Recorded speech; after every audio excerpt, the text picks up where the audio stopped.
Good evening, ladies and gentlemen. This is Horrendo Revolver, and welcome to Wake Up America. This evening on Wake Up America, we're going to take an in-depth look at the recording industry. Now, recently, the industry have undergone severe criticism for its alleged use of drugs, sex, and payola in the sale and promotion of records. Now, the building I'm standing in front of right now is Monster Recording Studios, where all the sounds that shaped the 60s were recorded. And we're going to walk inside the studio tonight, visit one of the sessions, just drop in unexpectedly, unannounced, and see what goes on. So here we go, we're going to open the door now and let the chips fall where they may. Hold it. Security here. Where do you think you're going? Excuse me, sir, I'm Horrendo Revolver, and these are my cameramen, and we're doing an expose on the recording industry, and we just want to drop into one of the sessions unannounced to see what goes on. Oh, okay, go ahead. Thank you very much, sir. Okay, guys, let's go. Okay, we're going to just walk into the first session that we see. Oh, there's a red light on now. That means the session's in session. Okay, guys, let's hit it. We're going right through that door. This is Horrendo Revolver out here on the fire escape, and there's a magnificent view of the city that we thought you folks would like to see before we go back in the studios and have a great expose on the record. Okay, folks, we're back inside the hallway now, and as you can hear, there's a session going on behind that door. It sounds very much like one of those English groups, so we're going to go through that door and see what's going on right now. Oh, those burritos. Woo! Hey, I wouldn't go in there if I was you, man. Oh, excuse me, could you tell us where is there a session in the studio? Studio C, man. It's happening, yeah. Oh, thanks a lot. Whew. Let's see, Studio C. Oh, there it is, right over there next to Studio A. Come on, guys, let's go in. Yes, indeed, ladies and gentlemen, there's a session happening here, all right. We're just gonna walk around and talk to some people now. Let's see, that man over there behind the board with a funny hat and a beard looks like the producer. Let's talk to him. Excuse me, sir, I'm Horrendo Revolver, and we're here to do man, where you dudes been, man? You've been hanging us up. Well, we've been on the fire escape and in the bathroom. Yeah, well, never mind all that now. Which one's the dinner? You the dinner? Yeah, well, listen, here's your part. Sweet soul sounds are stirring my soul. You got that? Wait a minute, sir. I don't think you understand. I'm Horrendo Revolver. I don't understand. Look, dude, I'm the producer. I understand everything. You don't understand. Here's your part, sucker. Now get over there and sing it. Sweet soul sounds are stirring my soul. Well, okay. Sweet soul sounds are stirring my soul. Yeah, that's great, man. Only let's try it without the slobber this time. Wait a minute, sir. I don't think you understand. I'm Horrendo Revolver from WHIC. Oh, man, you a jock. Oh, I thought you was a background singer, man. Hey, listen, I'm Nemo Tracks, man. I'm the producer here. Hey, listen, what do you need, man? Anything you want, you got, brothers. Want some coke? I got some dynamite blow for you. Want a little toot for this note? It's good, man. It's pharmaceutical. You blow your head off, man. No, thank What do you want? Some smoke? Hey, I got some dynamite Jamaican flower tops, man. It went to it. That's like Lester roll the man a joint. Well, I'm sure flower tops are very pretty, but what we're really after, sir... Right. I'm sorry, man. I should have started off with that. You want a broad, right? Hey, you big. Yeah, you. Come on over here. Listen, you heard of deep throat? This is a sister's sore throat. Man, be careful with her. She was at a big promotion convention, so she's a little tired, but she's a dynamite rod. Hey, baby, take care. What's your name? Horrendo Revolver. Take care of Horace for me, baby. Hey, but listen, man, before you get hung up with the broad, I want you to give a listen to this monster smash dynamite hit we've been working on, man. This tune is a monster, man. This sucker is so bad, it ought to jump on the charts at #1 with a bullet. With your help, of course, you know what I mean. Hey, but listen, man, really, this tune is different. It's a cowboy tune. Man, do you like country and western music? Oh, sure, I think it's super. Well, listen, give a listen to this. Lester, let's do another take. 48. Hi, I'm Johnny Stash, and I'm here to sing about a great American dog, Black Lassie. Hit it, Carl.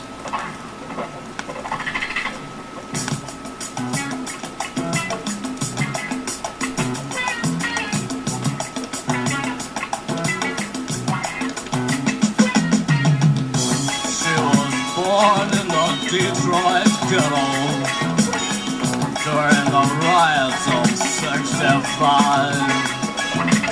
Her daddy was a big fat alley rat, but he could lick a dog twice his size. Her mama was a long-legged Afghan, and she came from the high-class part of town. But late at night, when the moon got bright, her and the rat really went to town. Black lassie, fat and sassy, she started poor, oh, but now she's rich. She's the queen of a doggy world. Oh, Black lassie is a ghetto, but I'm talking about Black lassie. Now I want everybody to listen while Carl plays with his wah-wah.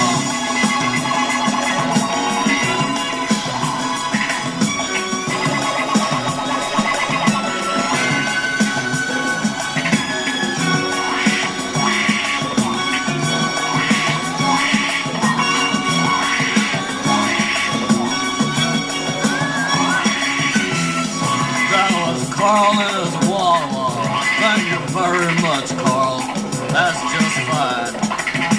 You can stop now, Carl. Stop now! Give me that wah-wah, Carl!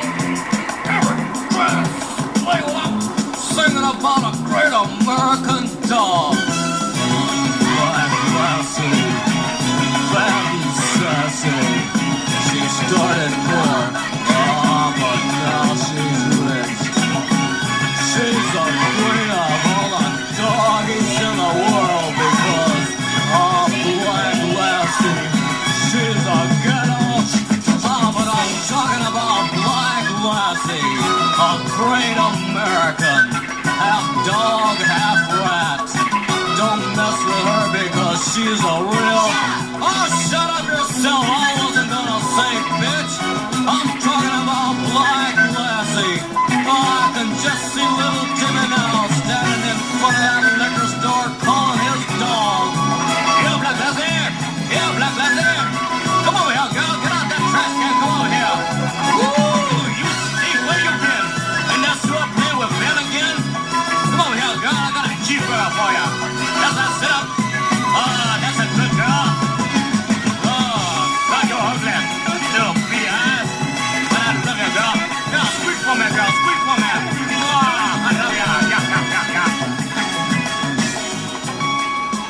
Hey, baby, is that a monster smash yet or not? Oh, Mr. Trax, that was a super smash jingle. That's just sensational. I really want to thank you for all the help you've given me today. Hey, baby, don't thank me. Just play my record. Oh, I sure will. I'll play that record all the time. Thanks a lot, Mr. Trax. Hey, thank you, brother. Well, ladies and gentlemen, you have seen what goes on in the recording industry. I don't have to say a thing. It all speaks for itself. I can only say that what's happening in the recording industry only reflects what's happening in society today. This is Surrender Revolver saying good night for Wake Up America. Wake up, America, you're dreaming. Come on, guys, let's get out of here. Hold it! Security, where do you think you're going? Oh, well, we're done now. We were just gonna go home. Just gonna go home. Yes, sir. Well, I'm sorry, you'll have to have a pass. Well, we don't have a pass. You don't have a pass? No, sir. Well, how did you get in here? Huh? You, up against the wall. Turn around. Come on. All you.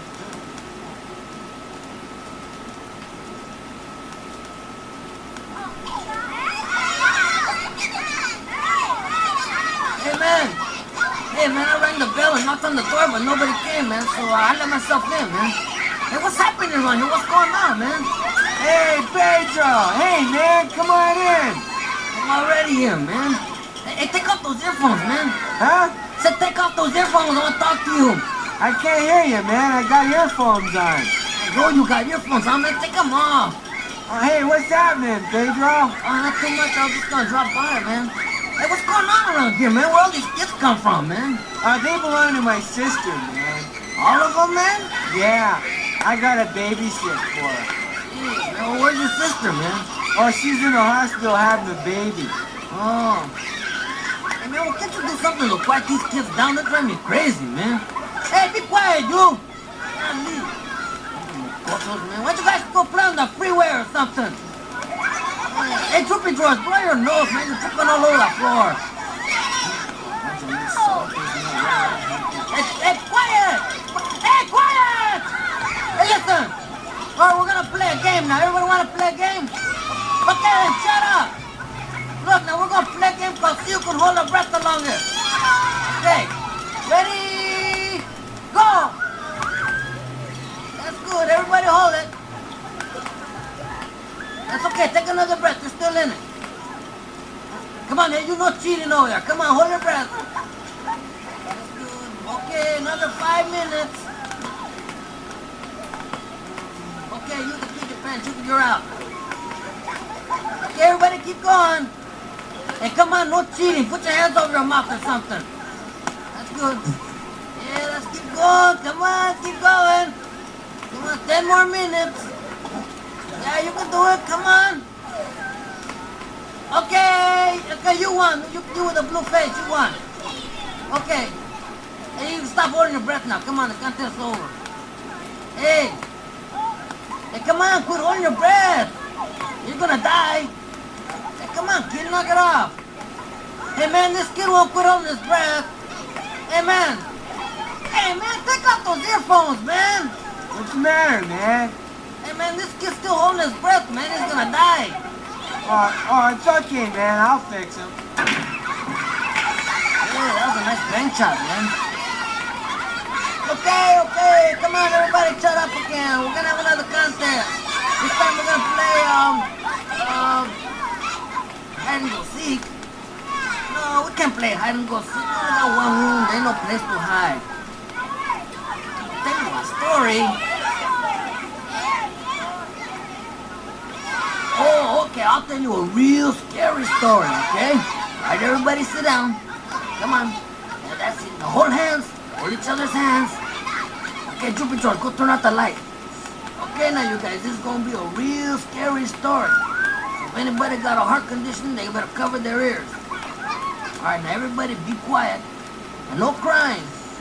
This is a real scary story that my grandfather told me right before he died. Once upon a time, there was 3 little pigs. And no, wait a minute now. This is about 3 other little pigs. This is about 3 real bad little pigs who used to mess up the house all the time. They leave all their clothes laying all over and their toys on the stairs, and they used to run around the house all day and yell and scream and never shut up and or blow their nose or nothing. And the worst thing, they used to never lift up the toilet seat. And this made their mother real mad. So one day, the mother says to the father, I'm sick up and fed with these 3 little pigs. All they do all day is run around the house and make noise, and they never clean up their room or blow their nose. And the worst thing, I'm getting sticky buns. And the father said, yeah, I know. And I'm sick up and fed with those 3 little pigs too. So I got an idea. Tomorrow, when the 3 little pigs go to school, let's move. So early the next morning, the father got up and went down and rented a U-Haul trailer.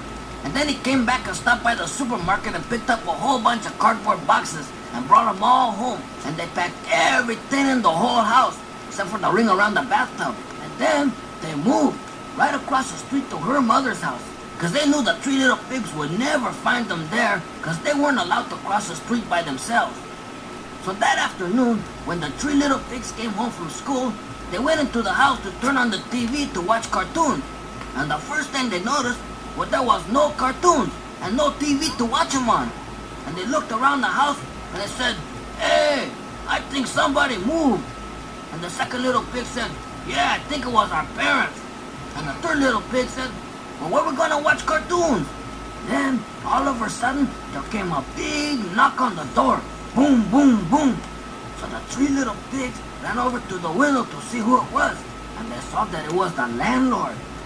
So the first little pig, remembering what his father told him to say when the landlord came around, yelled out, there's nobody home. And the landlord didn't believe that, so he knocked on the door again. Boom, boom, boom. So the second little pig said, "The check's in the mail." And the landlord still didn't believe that either, and he knocked on the door again. Boom, boom, boom. And then the third little pig said, "Hey landlord, can we come over your house and watch cartoons?" That made the landlord really mad, because he hated cartoons, especially the Flintstones. So the landlord banged on the door again and said, "Hey you pigs, you let me in." The first little pig said, "Not by the hair of my chinny chin chin." And the landlord went nuts, and he kicked the door in, he walked in and said, "Okay, which one of you is the poet?" And the first little pig said, "Oh, you like that? I got 1,000,000 of them." And the landlord said, "I'll show you how much I like that." And he grabbed the little pig and he ate them all up. And then he grabbed the second little pig and ate him all up too.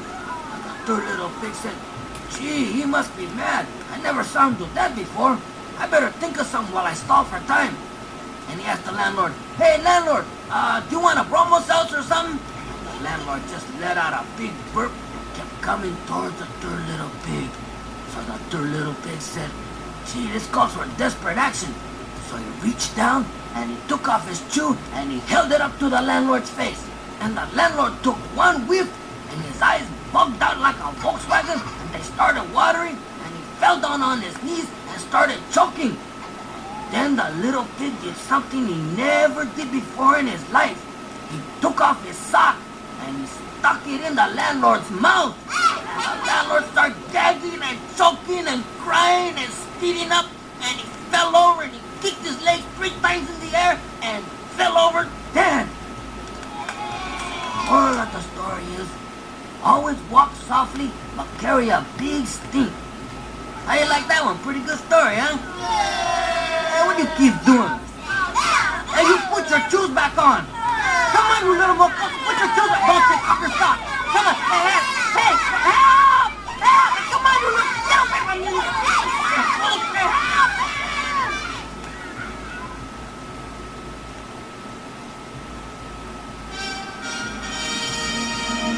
Next week, the Mr. Dope America contest.